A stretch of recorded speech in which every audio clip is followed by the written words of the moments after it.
नमस्कार। आज सुनिए गौरा पंचशिवानी द्वारा लिखित कहानी लाटी। लंबे देवदारों का झुरमुट झुक झुककर गेठिया सैनिटोरियम की बलैया सी ले रहा था।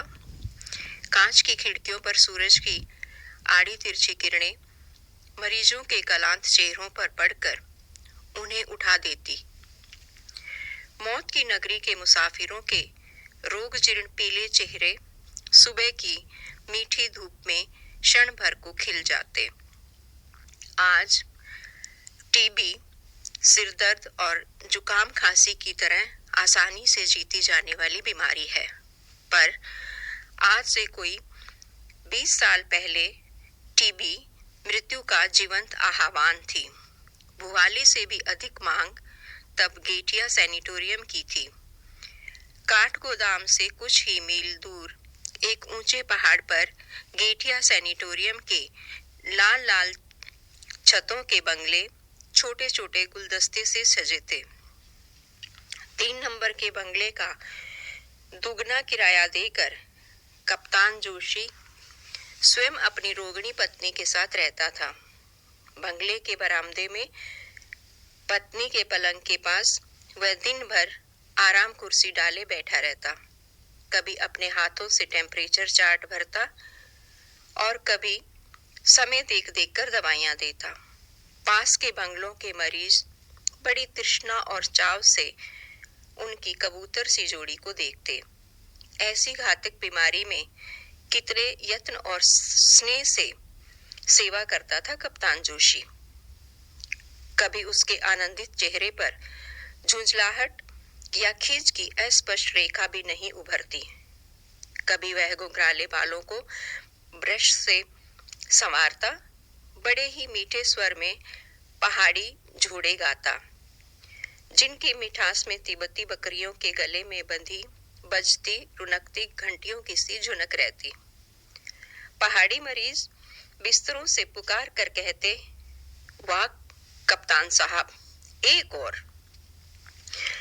कप्तान अपने पलंग से घुली मिली सुंदरी बानों की ओर देखकर बड़े लाड से मुस्कुरा देता। बानों का गोरा चेहरा बीमारी से एकदम पीला पड़ गया था। उसकी बड़ी बड़ी आंखें और बड़ी हो गई थी। शांत तरल दृष्टि से वह कप्तान को दिन रात टुकुर टुकुर देखती रहती। विवाह के 2 वर्ष पश्चात यही उनका वास्तविक हनीमून था, जहां न अम्मा, चाची और ताई की शासन की लगाम थी, न ही बहू के घूंघट की बंदिश। पिंजड़े की चिड़िया आजाद कर दी गई थी, किंतु अब उसके कमजोर डैनों में उड़ने की ताकत नहीं थी। कप्तान उसकी दुर्बल तप्त हथेली को अपनी कसरती मुट्ठी में बड़े प्यार से दबाकर सहलाने लगता तो उसकी सीख सी कलाइयों की सोने की चूड़ी सर सर कर कोहनी तक सरक जाती। उन दिनों गेठिया का डॉक्टर एक अधेड़ स्विच था।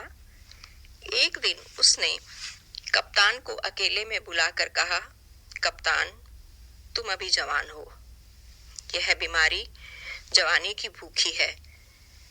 मैं देख रहा हूं तुम जरा भी परहेज नहीं बरतते। मरीज की भूख को दवा से जीतना होगा, मोहब्बत से नहीं।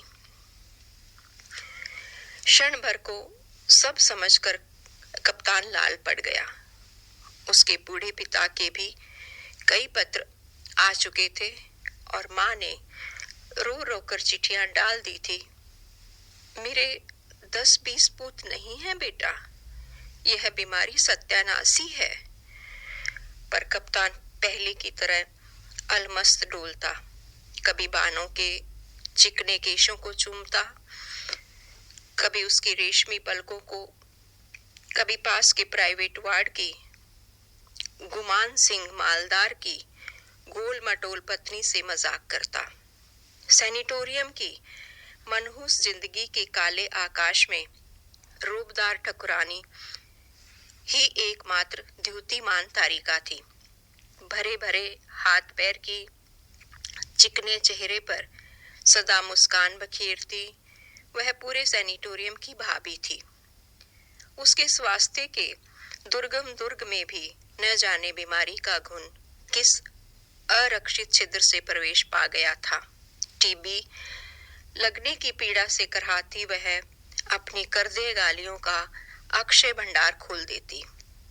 कभी लक्षपति ससुर को लक्ष्य बनाती, हैं हमारे बुढ़ऊ आधी कमाऊ के छत्रपति, पर बहू शमशान को जा रही है तो उनकी बला से दुम उठाकर जिसे देखा वही बदजात नर से मादा निकला।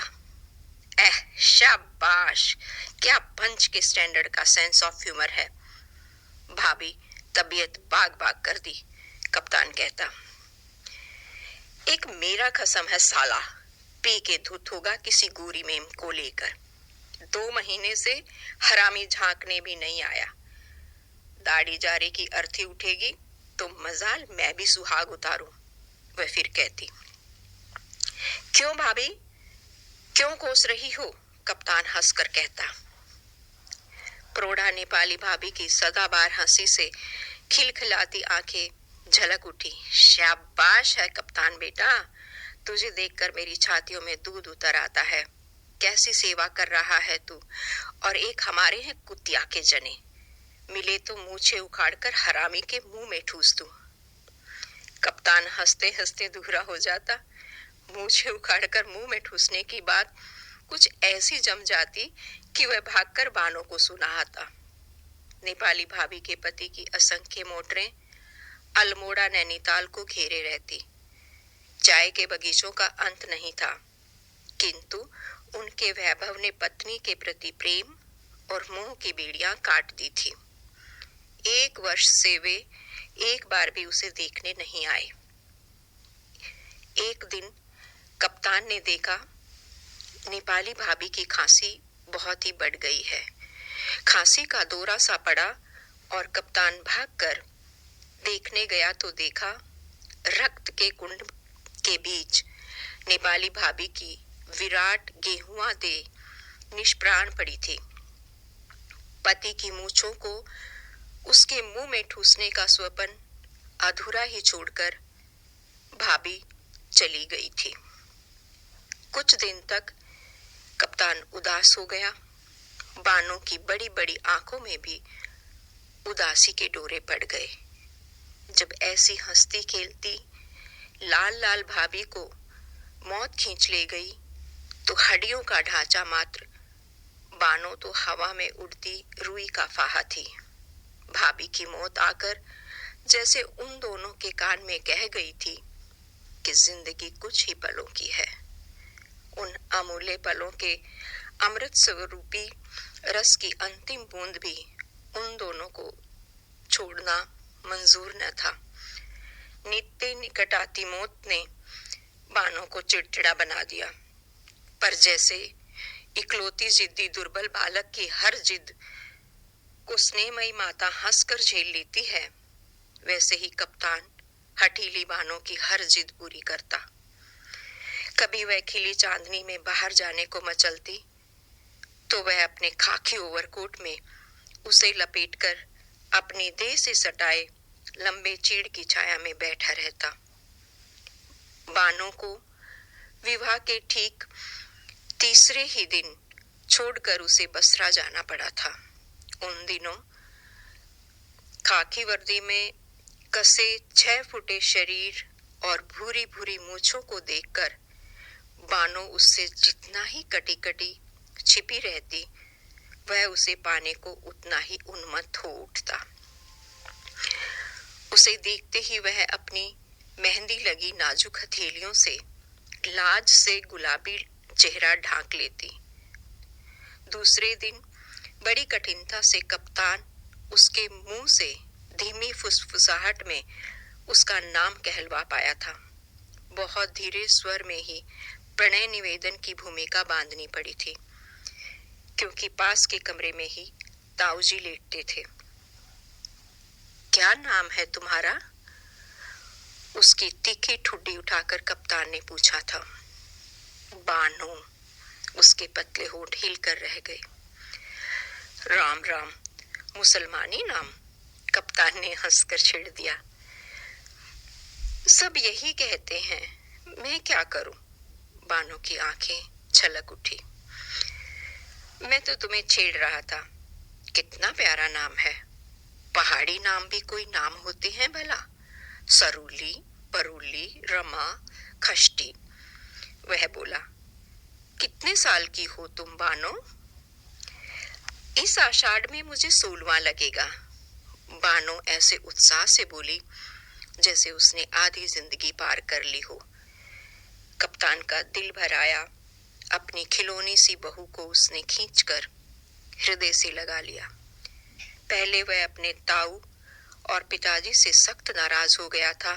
कहाँ वह ठसकेदार बांका कप्तान और कहाँ हाई स्कूल पास छोकरी को पल्ले बांध कर रख दिया। पर बालिका बानो की सरल आंखों का जादू उस पर चल गया।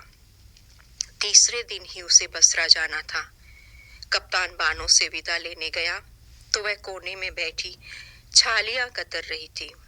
उसकी पलकें भीगी थी। पति की आहट पाकर उसने घुटनों में सिर डाल दिया। झट से झुककर कप्तान ने उसका माथा चूम लिया। उसका गला भर आया। 3 दिन की ताजा सुंदरी नववधु को इस तरह छोड़कर जाना कप्तान को दुश्मन की गोलाबारी से भयंकर लगा। इसके बाद 2 वर्ष तक कप्तान युद्ध की विभीषिका में भटक गया। बर्मा और बसरा के जंगलों में भटक भटक कर उसके साथी वहशी बन गए थे। गंदे अश्लील मजाक करते फौजी अफसरों में कप्तान ही सबसे छोटी उम्र का था। बर्मा के युद्ध से स्तब्ध सड़कों पर चपल बर्मी रमणियों के कुटिल कटाक्षों का अभाव नहीं था। फिर भी कप्तान अपनी जवानी को दांतों के बीच जीभ सी बचाता सेंध गया। 2 साल बाद घर पहुंचा तो दुनिया बदल चुकी थी। उन 2 वर्षों में बानो ने 7-7 नंदों के ताने सुने, भतीजों के कपड़े धोए, ससुर के होज बिने, पहाड़ की नुकीली छतों पर 5-5 सेर उड़द पीसकर बड़ियां तोड़ी। कभी सुनती उसके पति को जापानियों ने कैद कर लिया है, अब वह कभी नहीं लौटेगा। सास और चचिया सास के व्यंग्य बाण उसे छेद देते। वह घुलती गई और एक दिन शय का तक्षक कुंडली मारकर उसकी नन्ही सी छाती पर बैठ गया। उसे सैनिटोरियम भेज दिया गया था। दूसरे ही दिन कप्तान बानो को देखने चल दिया तो घर वालों के चेहरे लटक गए। गेठिया पहुंचा और एक प्राइवेट वार्ड के बरामदे में लेटी बानो को देखकर उसका कलेजा उछलकर मुंह को आ गया। 2 वर्षों में बानो घिसकर और भी बच्ची बन गई थी। कप्तान को देखकर उसकी तरल आंखें खुली ही रह गई। फिर आंसू टपकने लगे। कहने और कैफियत देने की कोई गुंजाइश नहीं रही। बानो को पहले आंसुओं की धारा ने 2 साल के सारे उल्हाने सुना दिए। दोनों ने समझ लिया कि मिलन के वे क्षण मुट्ठी भर ही रह गए थे। उन दिनों सैनिटोरियम में एक अत्यंत क्रूर नियम था। रोगियों को उनकी अंतिम अवस्था जानकर उन्हें घर भेज दिया जाता। सैनिटोरियम में मृत्यु का प्रवेश सर्वथा निषिद्ध था। नेपाली भाभी की मृत्यु के बाद कप्तान और बानो मातम में डूब गए, पर चौथे दिन वे फिर हनीमून मनाने लगे। अपनी साड़ियों का बक्स निकलवाकर बानो ने कई साड़ियों पर स्त्री करवाई। बड़ी देर तक दोनों ने पेशेंस खेला, पर शाम होते ही बानो मुरझाने लगे। दिन भर उसे दस्त आ रहे थे और टीबी के मरीज को दस्त आना खतरे से खाली नहीं होता। डॉक्टर दलाल आया। उसने कप्तान को बाहर ले जाकर कमरा खाली करवाने का नोटिस दे दिया। कल ही ले जाना होगा। I give her 2 to 3 days, इससे ज्यादा नहीं बचेगी। कप्तान का चेहरा सफेद पड़ गया। घर जाने का प्रश्न नहीं उठता था। 3 रस भरे महीनों की मीठी धरोहर को वह घर की कड़वाहट से अछूता ही रखना चाहता था। भुवाली के पास ही एक चाय की दुकान के नीचे साफ सुथरा कमरा मृत्यु का पासपोर्ट पाए बानों जैसे अभागे मरीजों के लिए सदा बाहें फैलाए खुला रहता था। सैनिटोरियम छोड़कर हम कल दूसरी जगह चलेंगे बानो, यहाँ साली तबीयत बोर हो गई है। बड़े उत्साह और आनंद से कप्तान ने भूमिका बांधी, पर बानो का चेहरा फक पड़ गया। वह समझ गई कि आजू से उसे भी नोटिस दे दिया गया है। बड़ी रात तक कप्तान उसके गालों के पास अपना चेहरा ले जाकर गुनगुनाता रहा, बानो मेरी बन्नी बन्नू। और फिर जब बानो को नींद आ गई तो वह भी अपने पलंग पर जाकर सो गया। सुबह उठा तो बानो पलंग पर नहीं थी। सोचा कि सिट्टी बाथरूम तक चली गई होगी। जोश आने पर वह काफी दूर तक चल देती थी। बड़ी देर तक नहीं लौटी तो वह घबरा उठा। बानो कहीं नहीं थी। भागकर वह मरीजों के पास गया। डॉक्टर आया, नर्सें आई, चौकीदार आया, पर बानो कहीं नहीं थी। सैनिटोरियम में आज पहली बार ऐसी अनहोनी घटना घटी थी। दूसरे दिन बड़ी दूर रथी घाट पर बानो की साड़ी मिली थी। मृत्यु के आने से पूर्व वह अभागी स्वयं ही भागकर मृत्यु से मिलने चली गई थी। इसमें कोई संदेह नहीं रहा कि बानो ने डूबकर आत्महत्या कर ली थी। शोक से पागल होकर कप्तान उसकी साड़ी को छाती से चिपटाए फिरता रहा। किंतु मर्द की जवानी जाड़े की भयंकर लंबी रात के समान है जो काटे नहीं कटती।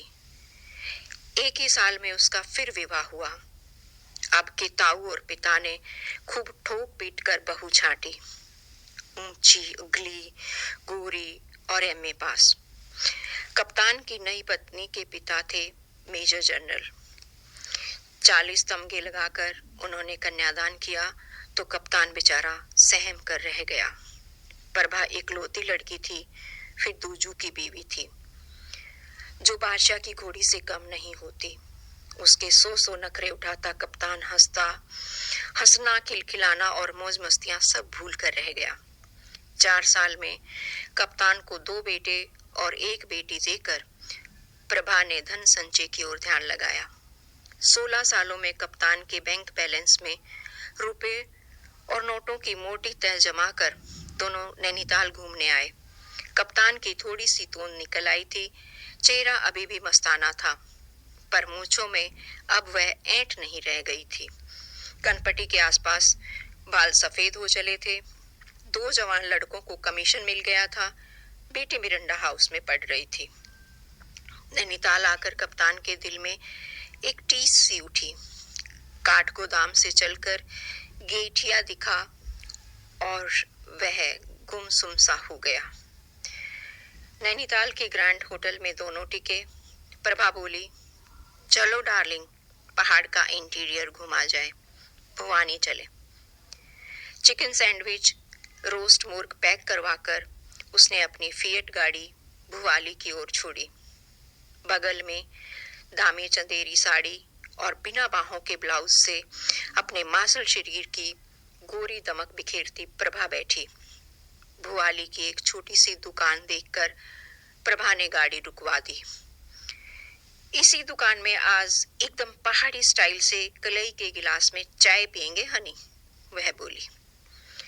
कप्तान अब मेजर था। मेजर की डिग्निटी का क्या कहाँ जाएगी, वह बोला। भाड़ में, कहकर प्रभा अपनी पेंसिल हील की जूतियां चटकाती दुकान में घुस गई। काठ की एक बेंच धुएं और कालिक से काली पड़ गई थी। उसी को झाड़कर दोनों बैठ गए। पहले कुछ देर को पहाड़ी दुकानदार भौचक सा रह गया। लकड़ी के धुएं से एकदम काली केतली में चाय उबल रही थी। खूब गरम 2 गिलास चाय लाओ प्रधान, मेजर ने पहाड़ी में कहा और दुकानदार का मुंह खुला ही रह गया। ऐसे अंग्रेजी में बोलने वाला अनोखा जोड़ा पहाड़ी कैसे हो गया, वह सोचने लगा। वह चाय बना ही रहा था कि अलख अगोचर करते वैष्णवियों के दल ने भीतर घुसकर दुकान घेर ली। ओहो गुरु, भलदा भलदा, कहकर हेड वैष्णवी ने बड़े प्रभुत्वपूर्ण स्वर में 16 गिलास चाय का आर्डर दे दिया। हेड वैष्णवी बड़ी ही मुखर और मर्दानी थी, इसी से शायद मर्दाने सफर में बोल भी रही थी। सोचा बामन जू की ही दुकान की चाय छोरियों को पिलाऊंगी, आज एकादशी है। क्यों नहीं, दुकानदार बोला। अरे लाटी भी आई है। अरे कहाँ जाएगी अभागी, वैष्णवी ने कहा। प्रभा और मेजर की दृष्टि एक साथ ही लाटी पर पड़ी। कुत्सित बूढ़ी अधेड़ वैष्णवियों के बीच देवांगना सी सुंदर लाटी अपनी दाढ़िम सी दंत पंक्ति दिखाकर हंसती। मेजर का शरीर सुन्न पड़ गया, स्वस्थ होकर जैसे साक्षात बानो ही बैठी थी। गालों पर स्वास्थ्य की लालिमा थी, कान तक फैली आंखों में वही तरल स्निग्धता थी और गूंगी जीवा का गूंगापन चेहरे पर फैलकर उसे और भी भूला बना रहा था। हाय, क्या ये गूंगी है?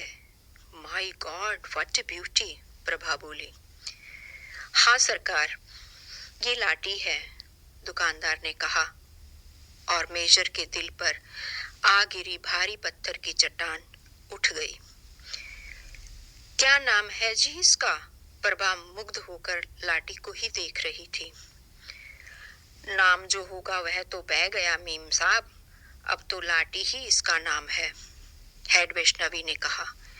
हमारे गुरु महाराज को इसकी देह नदी में तैरती मिली, जीभड़ी इसकी कटकर कहीं गिर गई थी। राम जाने कौन था वह, गले में मंगलसूत्र था, ब्याह हो गया होगा। फिर हमारा गुरु महाराज इसको गुरु मंत्र दिया। भयंकर 6 रोग था, एक एक शेर खून उगलता था, पर गुरु का शरण में आया तो सब रोग सोग ठीक हो गया इसका। लाटी जीभ दिखा। धू धू कर लाटी ने भुवन मोहिनी हंसी हंस दी, जीभ नहीं दिखाई। कुछ नहीं समझती साली, बस खाती है 2.5 शेर, सब भूल गया, हमारा आर्डर भी नहीं मानती, असंतुष्ट स्वर में मर्दानी वैष्णवी बोली। ओ माय गॉड, अपने आदमी को भी भूल गई क्या? प्रभा बोली। जो था सो था, इसको कुछ याद नहीं, खाली फिक फिक कर हंसती है हरामी, पर प्रभु इसका मालिक और प्रभु इसका सहारा है। हाँ, गुरु कितना पैसा हुआ? हेड वैष्णवी ने पैसे चुकाए और उसका दल अगोचर अलग बजाता उठ खड़ा हुआ। लाटी बैठी ही रही, मेजर एकटक उसे देख रहा था। यह वही बानो थी जिसे डॉक्टर दलाल और कक्कड़ जैसे प्रसिद्ध विशेषज्ञों की मृत्युंजय औषधियां भी स्वस्थ नहीं कर सकी थी। उठ साली लाटी, हेड वैष्णवी ने हल्की सी ठोकर से लाठी को उठाया। एक बार फिर अपनी मधुर हंसी से मेजर का हृदय बींद कर लाटी उठी और दल के पीछे पीछे चल दी। काश उसके भोले चेहरे से गाल सटाकर मेजर कह सकता, मेरी बानो, बन्नी, बन्नू। शायद उसकी गूंगी जुबान के नीचे दबी उसकी गूंगी जिंदगी बोल उठती। पर मेजर जिंदगी की दौड़ में बहुत आगे निकल आया था। पीछे लौटकर बिछड़े को लाना सबसे बड़ी मूर्खता होती। 2 जवान बेटे और बेटी, राष्ट्रपति के सहभोजों में चमकती उसकी शानदार दूसरी बीवी, गरीब गूंगी लाटी का आना कैसे सह सकते? उठो डार्लिंग, लंच गर्म पानी में करेंगे, प्रभा ने कहा और मेजर उठ खड़ा हुआ। कुछ ही पलों में वह बूढ़ा और खोखला हो गया था। बानो मर गई थी, अब तो वह लाटी थी। प्रभु अब उसका मालिक और प्रभु ही उसका सहारा था।